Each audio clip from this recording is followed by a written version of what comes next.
I am an African. I owe my being to the hills and the valleys, the mountains and the glades, the rivers, the deserts, the trees, the flowers, the seas, and the ever-changing seasons that define the face of our native land. My body has frozen in our frosts and in our latter-day snows.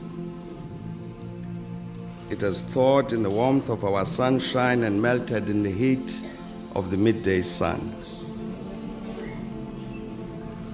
The crack and the rumble of the summer thunders, lashed by startling lightning, have been a cause both of trembling and of hope. The fragrances of nature have been as pleasant to us as the sight of the wild blooms of the citizens of the veldt. The dramatic shapes of the Drakensberg, the soil-colored waters of the Likwa, Iqeli, Notugel, and the sands of the Kalahari have all been panels of the set on the natural stage on which we act out the foolish deeds of the theater of the day. At times, and in fear, I have wondered whether I should concede equal citizenship of our country to the leopard and the lion,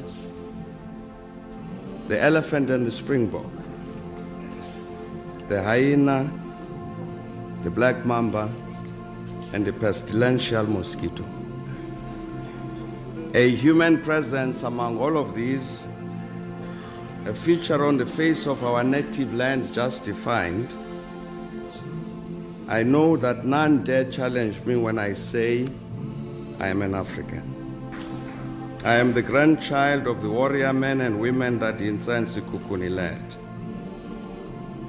Patriots that Tetshwayo and Mpepu took to battle. The soldiers Mushweshwe and Ngungunyane taught never to dishonor the cause of freedom. My mind and my knowledge of myself is formed by the victories that are the jewels in our African crown. The victories we earned from Isandlwane to Khartoum, as Ethiopians, as the Ashanti of Ghana, as the Berbers of the desert. I come of those who were transported from India and China, whose being resided in the fact solely that they were able to provide physical labor, who taught me that we could both be at home and be foreign, who taught me that human existence itself demanded that freedom was a necessary condition for that human existence. Being part of all of these people, and in the knowledge that none dares contest that assertion, I shall claim that I'm an African. I have seen what happens when one person has superiority of force over another, when the stronger appropriate to themselves the prerogative even to annul the injunction that God created all men and women in His image. I know what it signifies when race and color are used to determine who is human and who subhuman. I have seen the destruction of all sense of self-esteem, the consequent striving to be what one is not, simply to acquire some of the benefit which those who had imposed themselves as masters had ensured that they enjoy. I have experience of the situation in which race and color is used to enrich some and impoverish the rest. I have seen the corruption of minds and souls as a result of the pursuit of an ignoble effort to perpetrate a veritable crime against humanity.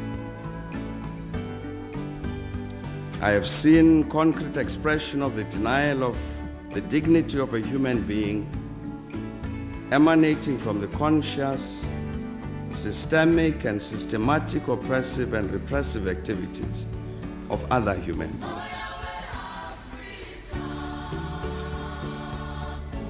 All this I know, and I know to be true because I'm an African. And because of that, I'm also able to state this fundamental truth that I'm born of a people who are heroes and heroines.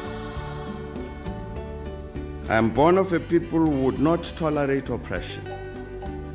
Whatever the circumstances they have lived through, and because of that experience, they are determined to define for themselves who they are and who they should be.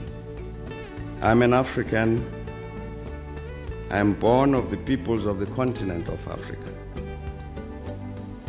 The pain of the violent conflict that the peoples of Liberia and of Somalia, of the Sudan, of Burundi and Algeria is a pain I also bear.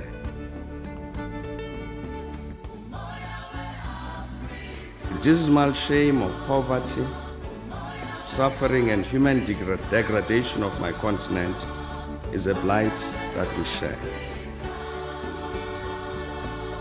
Today, it feels good to be an African.